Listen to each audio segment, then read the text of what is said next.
So today we're covering Monsters University. It is a sequel follow-up to Monsters, Inc., where the two of them end up going into the human world because they go through the door and someone else is living there who isn't Boo, which is very strange. And then they try to find her, and then they do, but Boo's like, no, we've got to keep you hidden from the humans, because if they find you, it's the game end. And oh god, and it's this cat and mouse kind of... Oh, I'm sorry, no, that was actually the Circle 7 script that they were going to put out. My bad. What was always with the Circle 7 scripts? You know, I was actually thinking about that. That could have worked. It's not a terrible premise, really. And it's not like the Circle 7 people, or at least the people who were there who ended up working at Pixar and Disney Animation, don't do good stuff. After all, they did put out one of my favorite animated films of all time, Zootopia. But, you know, food for thought. What's interesting, though, there's not a lot of behind-the-scenes stuff I have for this one, except for one big point. They really wanted to have this be a college story, because all of the people in question, all of the creative staff in the Brain Trust, because they were back to actually brain trusting these films, said that's where we found ourselves. That's where the self-discovery happened. Now, I am willing to acknowledge that I didn't exactly have a typical college-type situation, but I didn't discover jack in college, other than what it's like to go on a unhealthy and, frankly, negligent amount of sleep while eating very poorly. So, I'm curious if anybody else, discovered anything about themselves during college.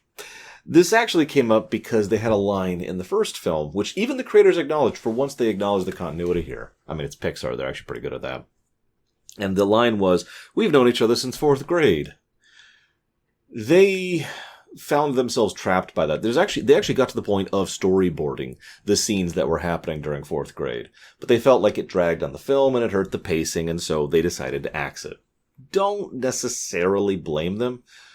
I probably would have kept it in personally, just to be completely honest, because first of all, I'm a hound for continuity, and second of all, I think you could do some stuff with that.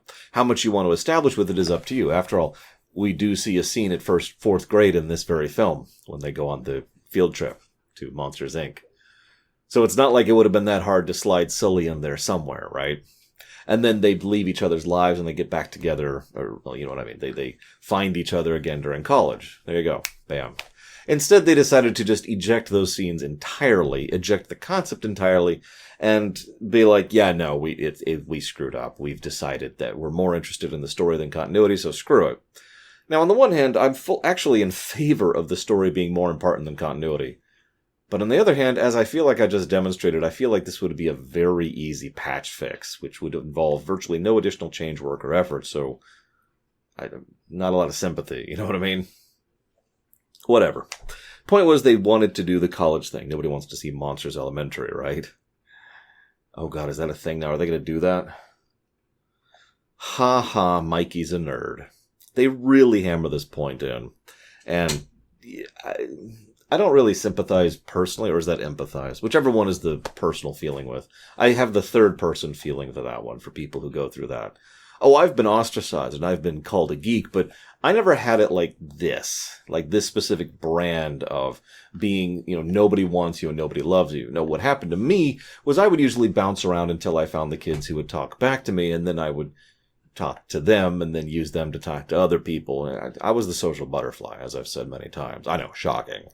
I was the kid who got along with everyone. I was the kid who would see Mikey's and be like, beeline. And sometimes they were just somebody who needed a friend. And then sometimes they were legitimately creepy. It's just life, I suppose. In this case, though, Mikey is like, and super idolized. I mean, the whole group idolizes all the scarers. Of course they do. We talked about that in the first film. And you'll notice how, while this film does substantially less establishment than the first film, it doesn't need to. It's a direct sequel, or prequel, I suppose. It is designed to be seen afterwards, and the film is very clearly structured in such a way that. Let me try and explain what I mean by that. When you're designing a prequel, you have two broad possibilities. You can either design it in such a way that it is built for people who saw the first thing, so you can add in references, you can explain things, you can do callbacks, you can subvert expectations, etc.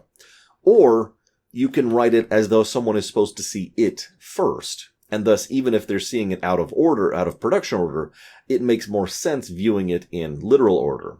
And if you pay attention to prequels throughout gaming and shows and movies and books, you'll notice that this trend continues. And it's one of the reasons why some people prefer production order and some people prefer chronological order when it comes to viewing or playing stuff, right? Sense make. In this case, however, it is extremely clear that they specifically wanted to have a thing that was, you watched Monsters, Inc., now you watch Monsters University.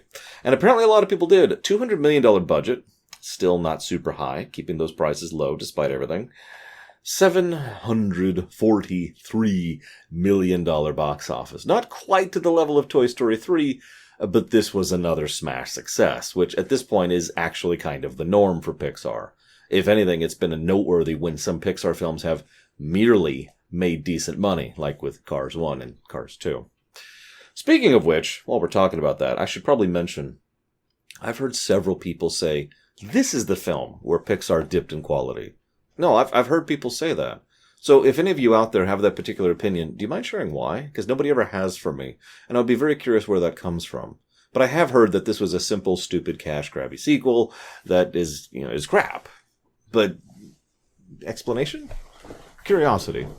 I actually rather like this film. It doesn't have the emotional core that Monsters, Inc. does, but it has a far better structured story, a far more interesting plot, in my opinion. And, well, I think they do more stuff interesting with the animation, and with the storyboarding, and the directing, and the camera, and all that other fun stuff that would be gameplay pluses if this was a review. I also think the final scenes are some of the best in the franchise, but I'm getting a little bit ahead of myself. I do apologize. So, they all idolize these people, of course. Mikey has a very brief line. How about we structure it so the tall people stand in the back?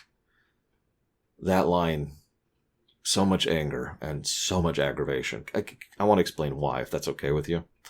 First of all, he's right. That's the first problem. He is right. If they actually organized, this would work out much better. And as we saw in the first film, and as we see in this film, Mikey is actually pretty good at paperwork, plans, coming up with stuff. He is the kind of person who should be an organizer, and he's good at it. So he's got a valid point. The second reason that aggravates me is I've been that kid and that adult many times. Last week, I was trying, this is not a joke, this is so banal.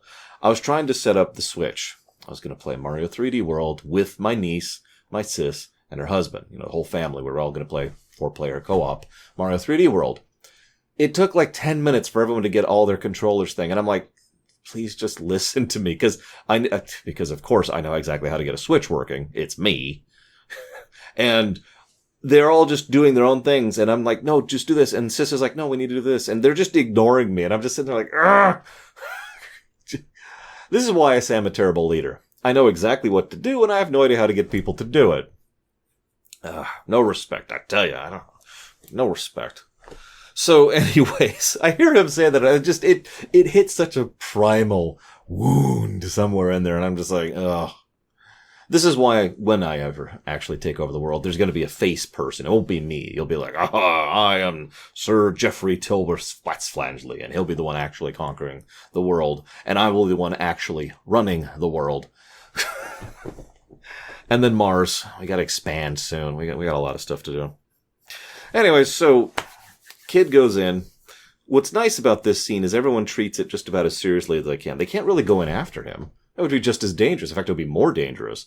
So they have to kind of just stay back and be like, okay, let's just have all the emergency personnel and just kind of wait. It's going to be okay.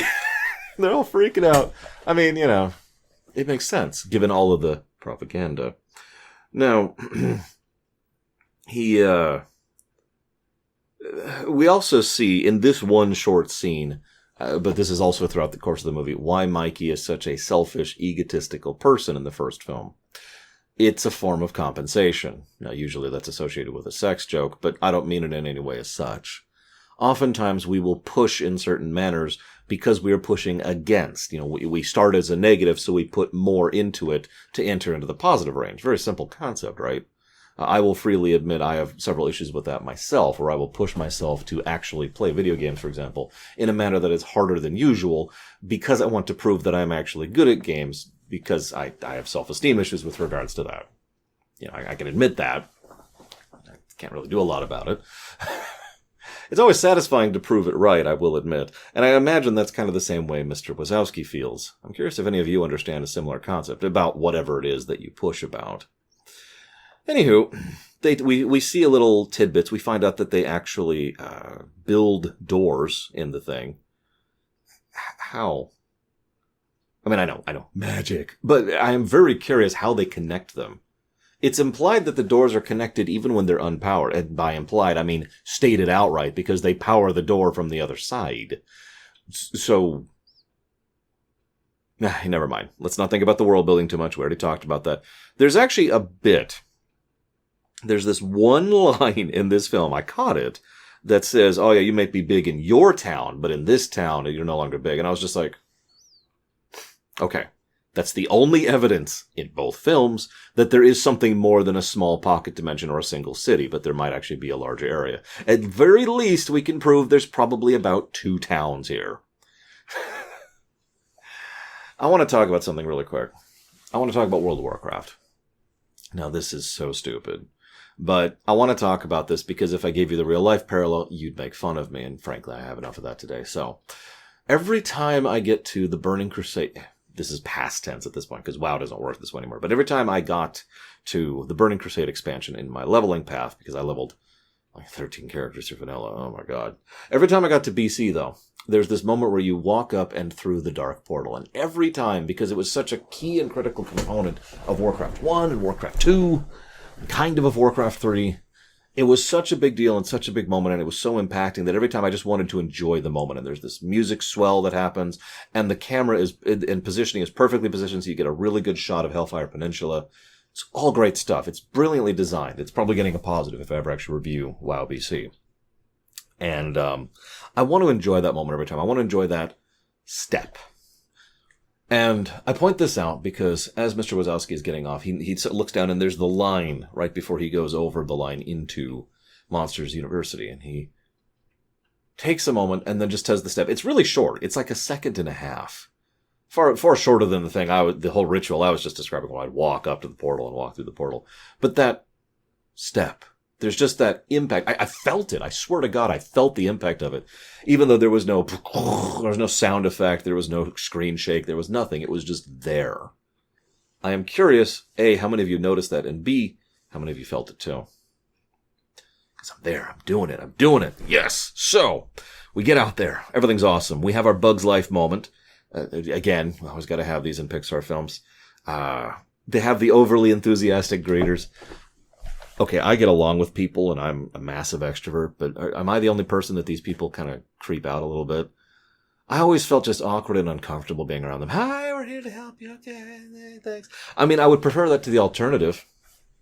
One time I went to the university, I almost said the name, the university I went to, and I needed to go find, I think it was the library store, the bookstore, not the library store, the bookstore. And I'm fighting off a massive headache right now. I apologize. Had to find the bookstore, had to get through and get to this one specific class. And instead of having the greeters on my first day, I had no one. And this was, before cell phones of the smart variety. And so I didn't have anything to go off of other than just the signs around the university and whoever would be willing to actually talk to me, which was, again, no one. So, okay, sure, I'll let it go, but woof. And the clubs. There's always the clubs. Oh my god. Actually, I'm being facetious. I kind of like the clubs. It's a nice thing. It's a social thing. It's a extracurricular kind of thing, and I love it. I wasn't part of any clubs because there were no clubs at the university I went to. It was a big law firm. I didn't go there for law. It's just that's what it was. And so they were all serious. We must go to our class and be completely terrible. So I didn't get this experience. Anybody else get this kind of experience? The Monsters University kind of experience. I'm actually curious. Because they're obviously going with kind of the box of cliches, but it works because they're just trying to show it off. And again, I'm fairly certain this stuff does happen. Right? It does happen to someone. Oh my god, maybe it doesn't happen to anyone. Randall shows up. We have some prequel jokes. Gotta have the prequel jokes. I would like to say that this film accurately describes why Randall has his descent into darkness, and I would be lying if I said that. Randall is used for the cheap prequel jokes thing. He's one of the biggest missteps in the entire film, and I mean that sincerely. If you remember my rumination on Monsters, Inc., I mentioned how monsters are cool, except for two. Waternoose, obvious, but Randall, who is a legitimately evil person. More micro-evil, but still evil, right? I had that whole speech about that. Where the hell does that come from?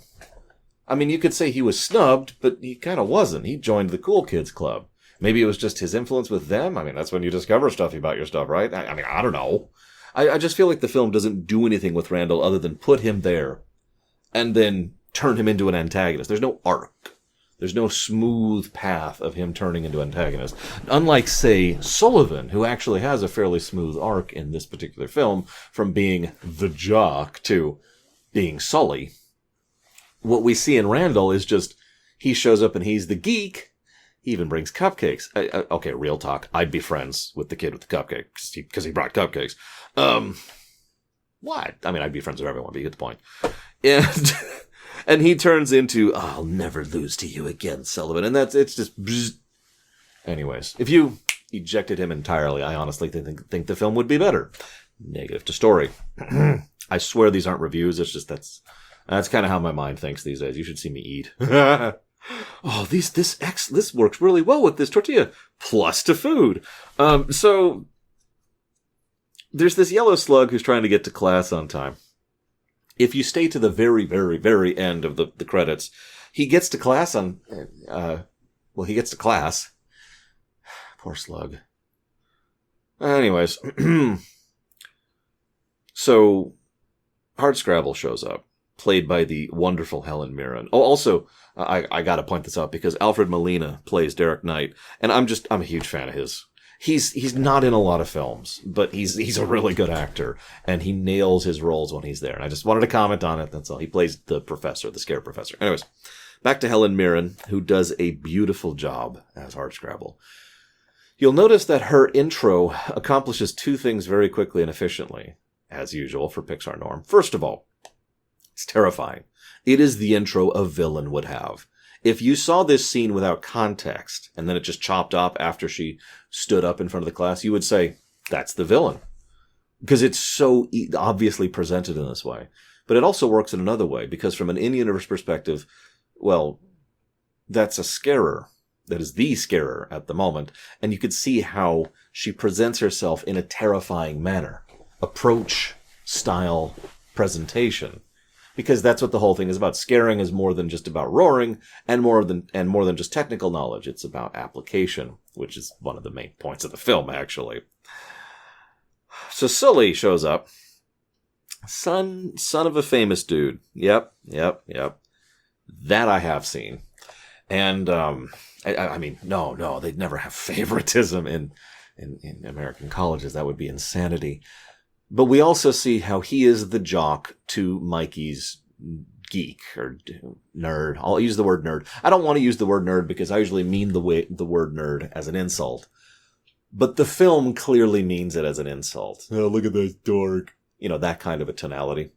Now, that makes sense because both of them start off at these two extremes and both of them kind of end much closer to the middle. As I talked about in Monsters, Inc., Sully is far more focused on the macro, far more emotional and just kind of upbeat. So, Mike is far more focused on the micro, but at the same time, he still has the same general thought process. And you can see how the two of them are like right here instead of being right over here is kind of my point. And unlike Randall, the two of them do have an arc throughout the course of this film. Although Mike's is rougher. Sully's is smooth. Very good stuff. Moving on. So, Randall really wants to be with the cool kids. Sure. There's a really good scene. There's this bit where they're talking about scaring, and Sullivan gets invited to the cool kids club. Roar, R-O-R. And he says, look, I'm just scarier than you. And Mikey says, there's more to scaring than just... actually, did I write it down, the exact quote? There's more to scaring than just doing it. I hate to freeze frame on that line because it's not necessarily related to the film, but can I just gush about that line because that's so freaking true? One of the things that I find most aggravating about horror as a genre is it's usually just doing it. It's nice and big and obvious and loud and stupid and dumb and terrible, my opinion. I find nothing interesting about horror. And the reason I tend to push away from horror, why I tend to say no to horror games, and why I tend to say no to horror films and shows when it comes to the Ruminations, is because there's just nothing there for me. There's nothing to discuss, nothing to analyze, nothing to talk about, and I don't enjoy it. Now, if you know me at all, or if you've seen my show at all, you may know that I actually am really into horrifying elements.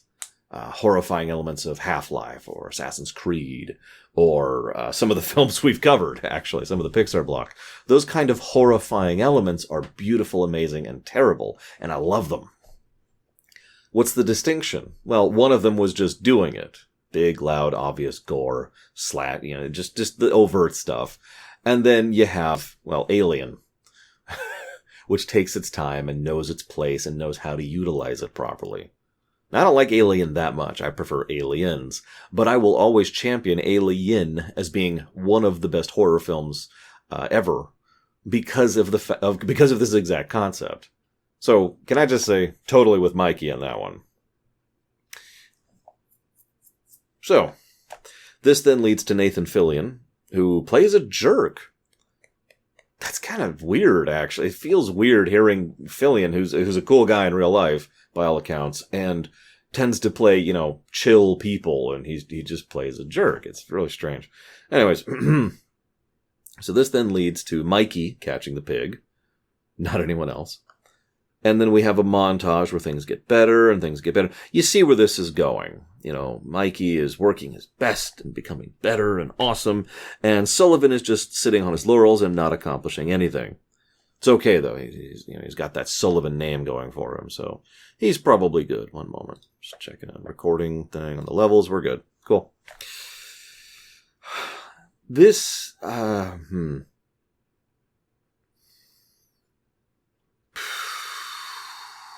I want to talk about the theme here?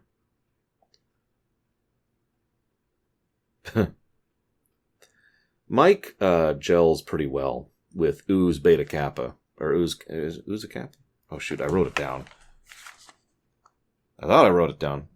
Oozma, that's it. Oozma Kappa. I knew there was another "ma" in there. Oozma Kappa. And, I mean, that makes sense. He's been kind of an outsider and kind of an outcast and kind of a dork, as the film presents it, throughout most of his life, at least since 4th grade, so you could see why he would gel with these people. And he, of course, thinks he's totally got everything, and that's because he has the knowledge and know-how. And in a way, he's right, but he's also extremely wrong. First, he has to make a Princess Bride reference. Give you that one. And then we see the toxic urchins. I have a theory that Miss Hardapple, or, oh God, what's her name? I've already forgot it. Hardscrabble? Helen Mirren's character, I think it's Hardscrabble, is in on it. That she is aware of the myth, aware of the masquerade about children. Whether there's a masquerade or not, but she's aware of the myth. And there's several pieces of evidence for this, only like 2 or 3 throughout the film. But part of the reason I bring this up, oh, by the way, the biggest piece of evidence, just to give my work here, is the way she interacts once Mike goes through the door. We have to insist on waiting to the authorities. We have to get the CDA here. This has to be a thing, yada, yada, yada. So there's a degree of sense-making in the fact that she is insisting that nobody is going to do anything despite the obvious supposed danger, because she needs to make sure the authorities deal with this properly, right? So, anyways, if she's in on it, that would, well, A, make a lot of sense because you want educators to be in on this kind of propaganda, and B, would help to explain things like these little urchins. Human kids are toxic! And we're going to demonstrate that by having you go through this course. Remember, she helped design this entire event. Not this specific one, but the very concept of the event. That's why she's present at each one of these. And this helps to have people have the physical pain of it, and they get to see the other students who go through it, so it's quietly and overtly reinforced. Humans, toxic.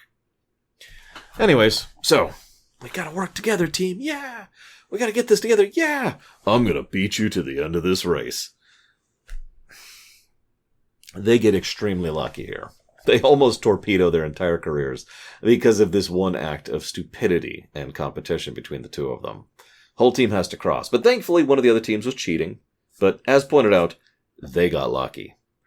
Now, that was their first attempt, which failed. So their second attempt is Mikey. I keep calling him Mikey. I don't know why. Mike decides to take charge and say, everyone do exactly what I do. And that doesn't go well. And that effectively fails completely until Don actually has the idea to misdirect. And then the team as a group uses their talents to get through. If it wasn't for that, well, then they would have been screwed again. So both times, Mike has actually sabotaged his own efforts. I do want you to keep that in mind, because Sullivan hasn't exactly been helping in either case. Sully actually sabotaged both events as well. It's just he got lucky the first time, and he had a team that backed him the second time. Okay? So, college pranks can go to hell. I don't really have anything else to add to that. There's always work they're always hiring in the mailroom. Now, the mother listening to thrash metal when they leave off, that actually got a legitimate laugh out of me. I'll give you that one. It's the first joke that actually landed for me, and like I said, got a legitimate... By the way, not my first time seeing this film, just to make that clear. I guess that's obvious since I referenced it during Monsters, Inc., but I just want to be nice and open about that. They do another movie montage thing. Everything's cool. But there's this one bit I wanted to point out. They go to the scare floor. Well, they sneak on board and they go look at the scare floor. And it's the first bonding moment between Mike and Sully. It's the first moment where the two connect on any level. And can I just gush about how they connect? Because what they connect about is shared enthusiasm. We are, of course, very social creatures, and we love to share and enthuse about the things we're really into. And so there's just a unique, weird feeling about finding someone who's into something that you are also into and just trading shop, right? Shop talk. And I love that that's that first connecting thread between the two. And they build more as they go throughout things. There's a lot of montages in this, but, they do some good stuff. They do some good stuff. They do some very good teamwork. And, of course, this leads to them actually starting to accomplish stuff now that they're actually working as a group and working as a team. This also leads to more and more people cheering for them, which makes perfect sense. I mean, everybody loves the underdog, right? So, Mike has a wonderful point. It got another one of those really deep chuckles that everyone says is extremely villainous when I'm really laughing at something. Fillion's character, Nathan Fillion, I don't even know his name, I don't care. He shows up and horned dude. He shows up and it's like, don't worry, no one's going to remember you when you lose. That's true, but everyone's going to remember if you do. And it hits him like a ton of bricks, because he's right. No one really notices or cares if the losers lose, but if the winners lose, well, that gets attention. That's not going away. Enjoy that stain on your record. So Sully tries to help him be scary and teach scary, and that's cool. We have the scare simulator. That's cool. We have the varying settings. We have the varying setup. Neat little stuff. Good way to track things. It is, of course, just a simulator, but whatever. It's very close. And then the film does the very expected thing. He nails it. And he wins right at the last second. Yeah. Oh, by the way, Claire Wheeler loses it over this. That actually got a smile out of me, too. She was the pseudo-goth lady. Oh, by the way, at the party earlier, did you notice all the goth chicks are all just standing in the corner just kind of doing this? I would have wandered over and been like, hey, I got along pretty well with the goth kids. And, so that's cool. They win. Oh. And Mike figures it out. Mike figures out that, Sully cheated. This leads to the bad stuff. Because Mike goes to prove it.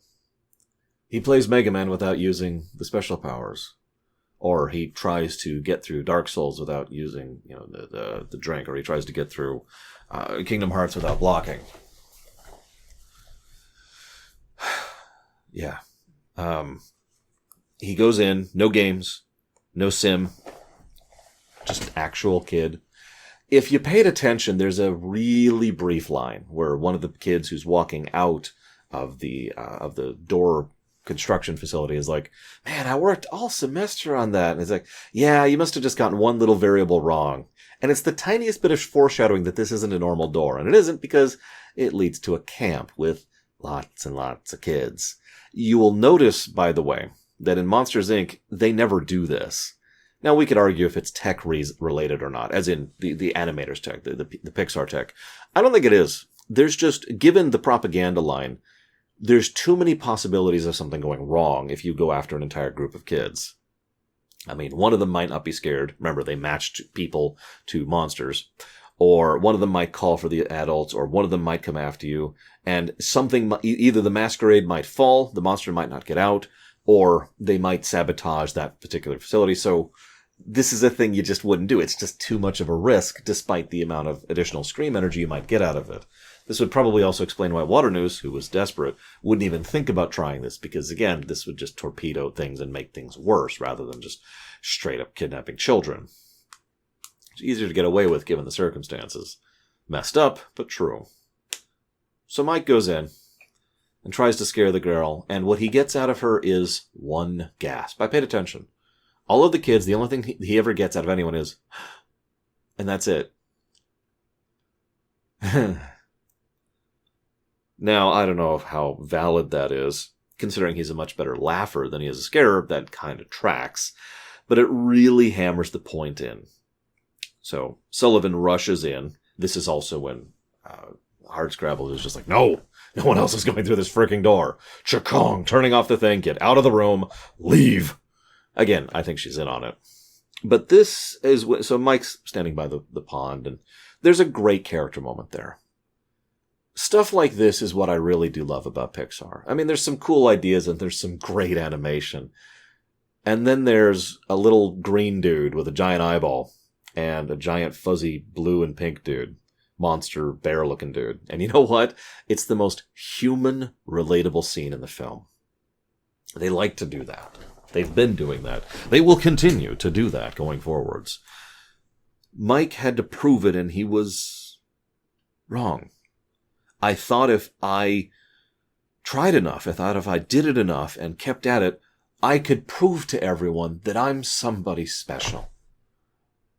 But I'm not.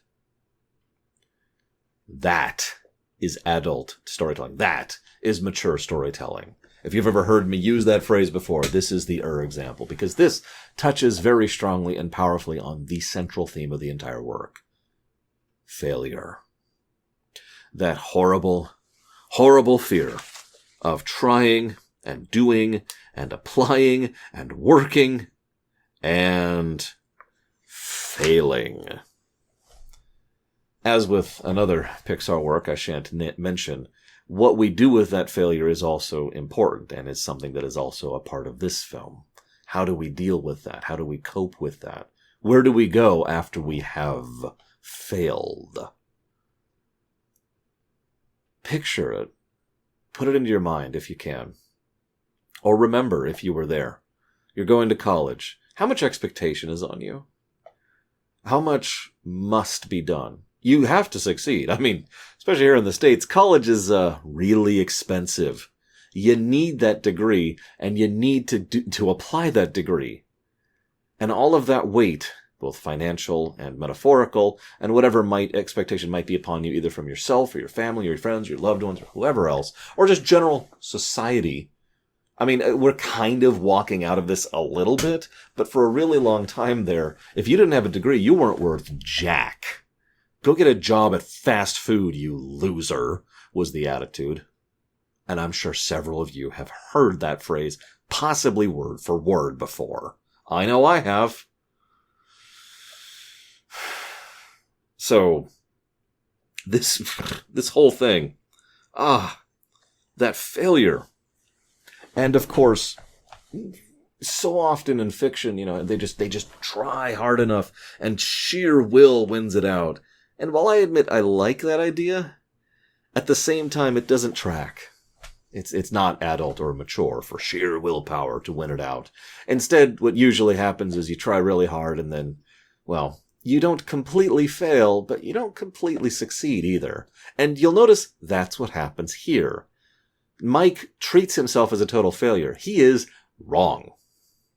Oh, sure, he failed the scare program. He is not scary. He is not a scarer. But to call him a complete failure is actually inaccurate. As Sullivan points out to him towards the end of the film, a lot of what happened was pushed and directed by him. He is an invaluable person. Just because he isn't what he thought he was doesn't mean he has no value. There's a lesson for you. Sullivan actually has pretty much the exact same thing. The problem is, while Sully's line is great, and Goodman nails the delivery, most of the time, I'm terrified. It's a great line and a great delivery. And I wish that it had a little bit more breathing room around it, because then we got to get back to the chase sequence. But it once again showcases how he also doesn't really have a certainty about who or what he is. He also has those same expectations. He also feels like a failure. Showed up and didn't even have a pencil. There's implications here. And if you pay attention, and this is actually only my second time watching this film, but paying attention, I noticed there were quite a few signs throughout the work that Sully wasn't quite the jock he was portraying himself as. It's just, that was his default. That was his, oh God, I've got to revert to standard mode, right? That was the mask. And he wore that mask, and it kept slipping, because it's not him. He's not a jock. He's not that kind of personality. We saw that in Monsters, Inc. So he's, doing his whole thing. And he admits this. And there's this great line where Mike tells him, don't be a Sullivan. Just be you. Just be you. Good stuff. That identity keeps coming into Pixar films, I swear. This leads to them teaming up. I want to talk about the scene where they scare the adults, because it's really well done. You notice how they actually show their work here a little bit. First, you have a series of things to get your attention. Each one is actually innocuous in its own way, but each one also happens rapid fire, so the person doesn't really have a chance to process. At no point can the brain say, oh, well, that's just such and such, because while the brain is in the middle of processing that, it immediately catches onto the next thing, and then the next thing, and then the next thing, and then there's a pause, and then there's movement. Okay, something's in here. And now, what's happening is you are being encouraged to think all of these random occurrences were happening because of the movement. There's something in here, that's what's causing it. Okay, so now we're tense.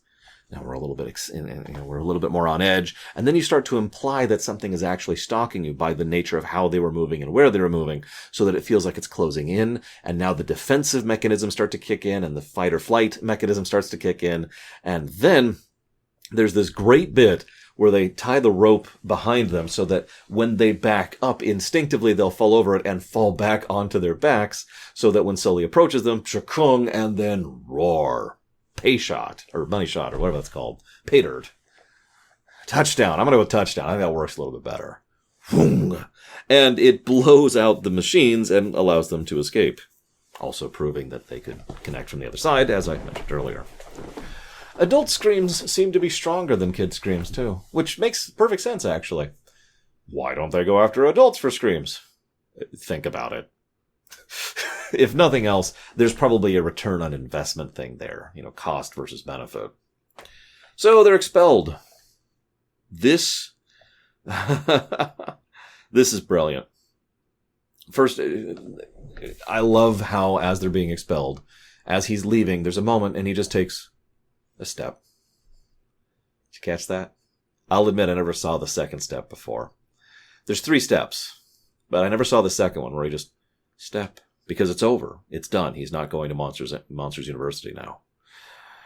So they have their last moment, awesome moment. But can I just say that this is why this film really nails it for me, because this all makes sense.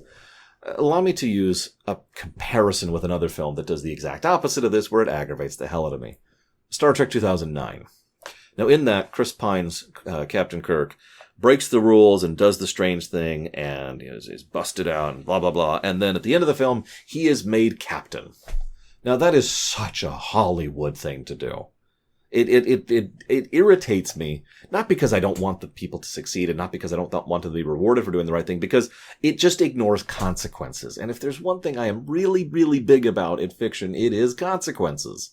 And here, them getting expelled makes perfect sense. They really did break the rules, both of them, really badly. They should be lucky they're not in jail. Instead, they're merely expelled. But the rest of the group, they get to go into the Scarer program, and that's awesome. Also, they're probably going to be good laughers in a few years when it gets to that. And so that's the first part. We see Ratzenberger as a mailman. Ha ha ha. But then, and they also do make the delivery record, which I thought was great. I love this, though, because then I don't even know how to put how much this is awesome to me. Because they follow the exact same mentality from earlier. They just don't do it in a fairy tale way. They do it in a real life way. Because real life isn't take step and then win. You don't just go and have willpower and then things work out. No, you work for it, and you try for it, and you struggle, and you accomplish, and you achieve. At least that's the hope, isn't it? Because that's what happens, right? This is the Pixar tears moment for me, by the way, right at the end. They go and they apply and they work at the mailroom. Then they get boosted up to janitor. And then they get boosted up to work, and they work their way up the company. Through the exact same perseverance and the same application of who and what they are. They do accomplish their dreams. And this explains a tiny little tidbit, which I don't think ever really worked for me until I saw this film the second time. Because I noticed they're very friendly with everyone. And I remembered they're very friendly with everyone in the first film, too, which makes perfect sense. Is it because Sully is this big star? Well, I mean, yeah, probably. But it's also because the two of them have been working at the company for years at virtually every level, crawling their way up from the bottom. And thus would be familiar with all of the people who work at that company. It will also probably help both of them run the company in the future after Monsters Inc. has ended. And I gotta say, it's just, there's just something really, I don't know, there's something really heartwarming about it. Excuse me, because any world in which people can actually, start at the bottom and legitimately have vertical movement in a company, well, I think more than anything else, that proves that the monsters really are. I'll see you next time, guys.